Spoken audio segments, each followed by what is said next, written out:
Hello बच्चों, कैसे हैं आप। आई होप कि आप सब अच्छे होंगे, स्वस्थ होंगे। बच्चों, आज हम लोग पढ़ेंगे गॉस की प्रमेय। वैद्युत फ्लक्स पढ़ चुके हैं। आज हम लोग सीखेंगे गॉस की प्रमेय क्या है। गॉस के प्रमेय के अनुसार क्या बात बताई गई है। तो आइए इसको देखते हैं। गॉस की प्रमेय। गॉस की प्रमेय।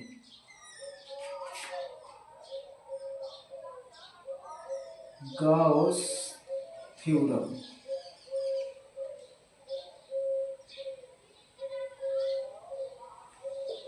देखिए गॉस ने क्या बताया।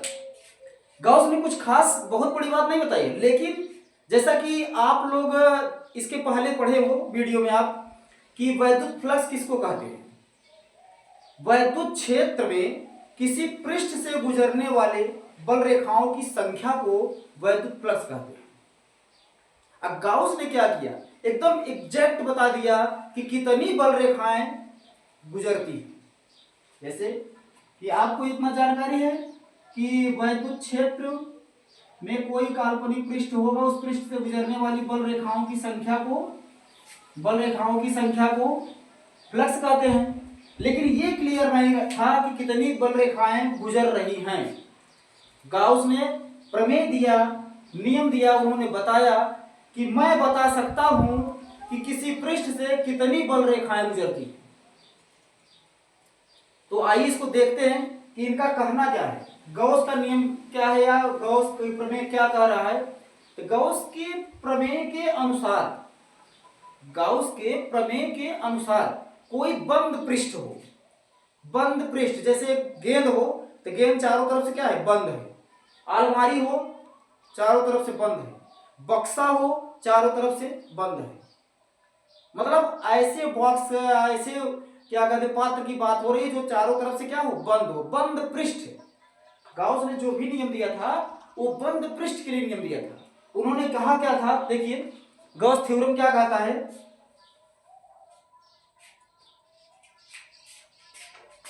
गॉस के प्रमेय के अनुसार,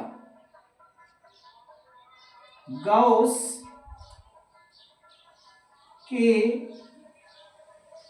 या गॉस प्रमेय के अनुसार, गॉस की प्रमेय के अनुसार, प्रमेय के अनुसार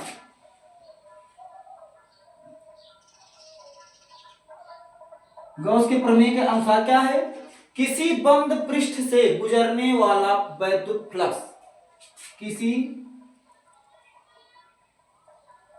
बंद पृष्ठ से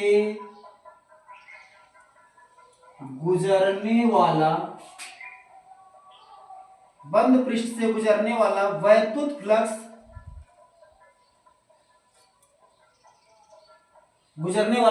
फ्लक्स, पृष्ठ से परिबद्ध आवेश,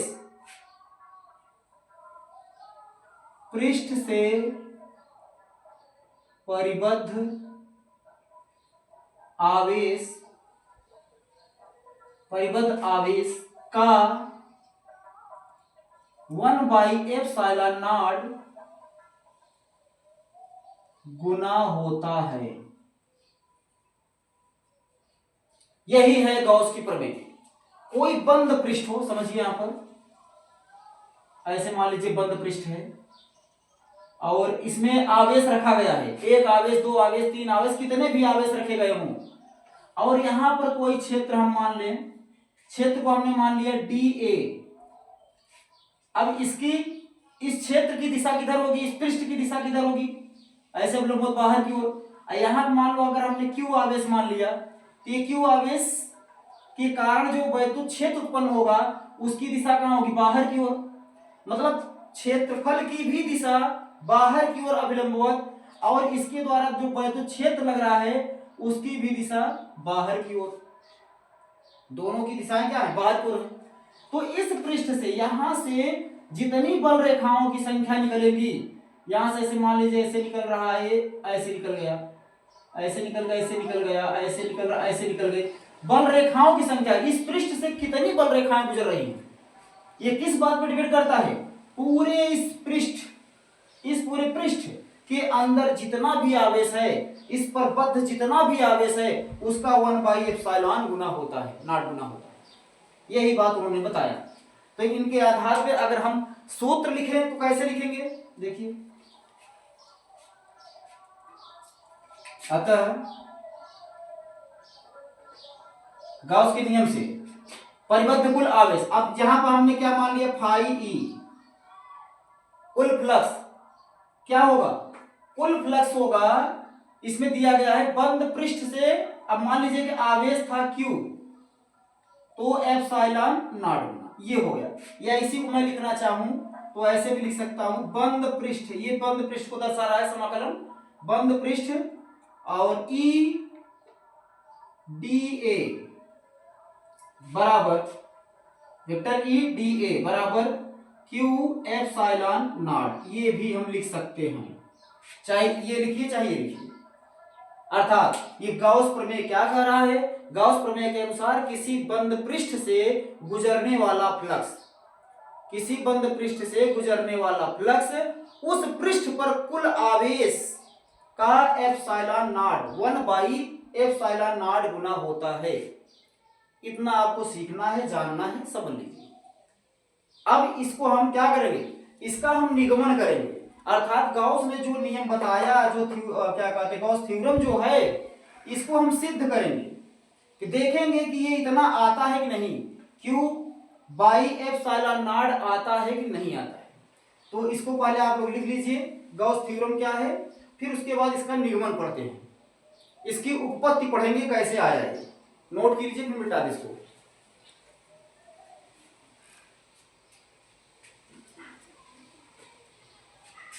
ठीक,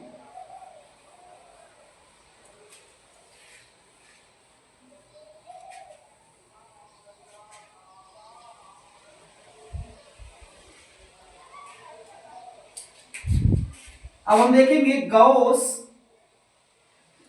भी कहते हैं, गाउस भी कहते हैं। इसमें आप लोग डिफरेंस मतलब दुविधा मत रहिए कि ये क्या बता रहे हैं, गाउस बता रहे हैं, गाउस बता रहे हैं, इंग्लिश बहुत भटकती है, कुछ लोग गाउस पढ़ते हैं, कुछ लोग गाउस पढ़ते हैं। गाउस की प्रमेय की उपपत्ति,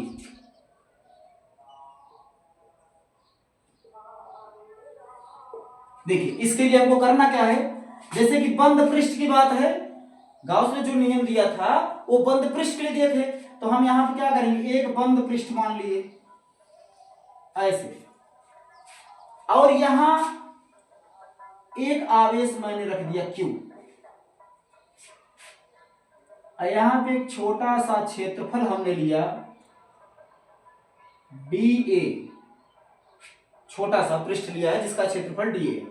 अब इतना तो आप जानते हैं कि ये आवेश है, तो स्थिर बिंदु आवेश के कारण वैद्युत क्षेत्र की तीव्रता आप पढ़े हो, तो यहाँ ये आवेश है, हम इस पृष्ठ की दूरी मान रहे हैं, ये है यहाँ पर r, इसके कारण जो वैद्युत क्षेत्र उत्पन्न होगा उसकी, देखो क्षेत्रफल, इस पृष्ठ के क्षेत्रफल की दिशा और इसकी दिशा दोनों समान होंगी, वेक्टर ए डी ए भी है, ए वेक्टर ई है, दोनों की दिशाएं क्या हैं, समान है, बाहर की ओर हैं, अर्थात दोनों के बीच कोण 0 अंश का है। जैसे कि आप पढ़े हो फाई ई बराबर ई ए कॉस थीटा, लेकिन ई ए कॉस थीटा आप पढ़े हो, लेकिन जब ई और डी ए के बीच कोण अगर 0 है तो ये हो जाता है ई ए, क्यों cos 0 का मान 1 हो जाएगा।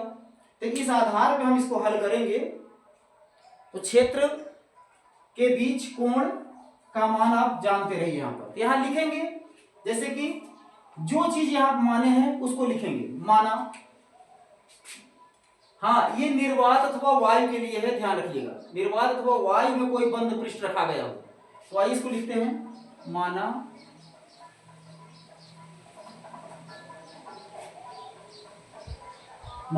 एक बिंदु आवेश,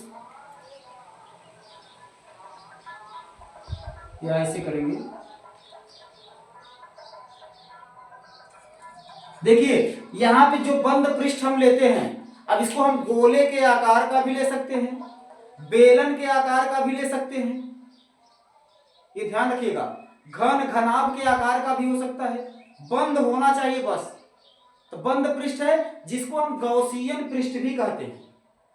बंद पृष्ठ है तो उसको गौसियन पृष्ठ भी माना जा सकता है। यहां लिखेंगे माना आवेश Q, माना आवेश Q एक R त्रिज्या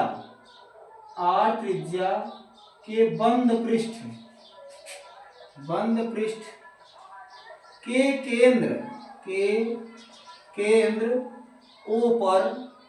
केंद्र O पर रखा है, तथा क्षेत्रफल का एक छोटा सा अवयव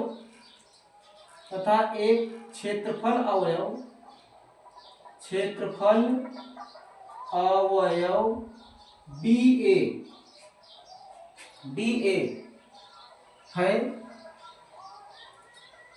DA है। तब क्षेत्रफल अवयव DA हमने माना, केंद्र पर ही रखा गया है, त्रिज्या इसकी R है, मैंने लिख दिया। तो इस प्रकार से अब क्या होगा, इस क्षेत्र से गुजरने वाला फ्लक्स क्या होगा, तब DA से गुजरने वाला वैद्युत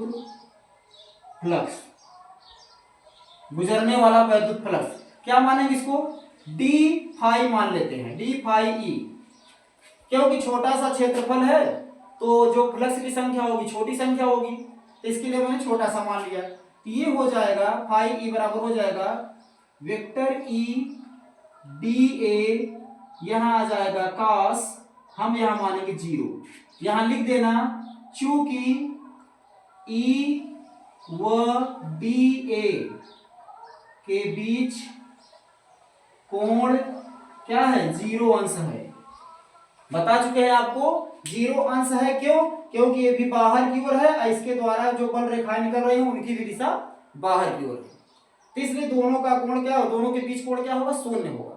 तो इस प्रकार से यहाँ 0 हम रख देंगे, तब d फाई ई बराबर क्या आ जाएगा, d फाई ई बराबर हो जाएगा E, जैसे कि या अभी यहाँ नहीं लिखेंगे, या इसको डायरेक्ट हम लिख सकते हैं EDA cos, अब 0 लिख सकते हैं, इसका मान 1 होगा, इस प्रकार से आ जाएगा EDA, ये आ गया।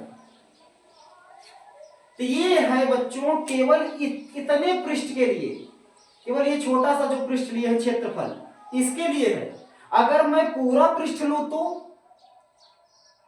जैसे एक गेंद की तरह का है, गोले के आकार का है, मैं छोटा सा क्षेत्रफल लिया था, अगर मैं पूरा पृष्ठ लूं तो फ्लक्स का मान क्या होगा। तो इसके लिए हम क्या करेंगे, देखिए यहां लिखेंगे संपूर्ण पृष्ठ से या कुल पृष्ठ से, कुल पृष्ठ से गुजरने वाला वैद्युत फ्लक्स। जब फुल पृष्ठ की बात आएगी तो इसके जगह पे मैं इंटीग्रेशन कर लूं, फाई ई लिख दूं, क्लोज इंटीग्रेशन फाई ई, या इसके जगह पर मैं फाई ई लिख सकता हूं, कुल पृष्ठ को क्या माना, फाई ई, या इसके पहले मैं आपको बता चुका, देखिए जैसे फाई ई मैं लिख दूं, चलिए ये छोटा सा था, डी लगाया था, अब यहां नहीं लगाऊंगा, ये हो गया। अभी आ जाएगा इंटीग्रेशन क्लोज, समाकलन ही तो करना पड़ेगा, यहां लिखेंगे क्या, ई, और उसके बाद D A, E D A. ई क्या है, ई क्या है, बिंदु आवेश के कारण r दूरी पर वैद्युत क्षेत्र की तीव्रता, यहां लिखेंगे जबकि ये क्या है, ई बराबर क्या है, 1/4 पाई एप्सिलॉन नॉट, यहां लिखेंगे Q/r²।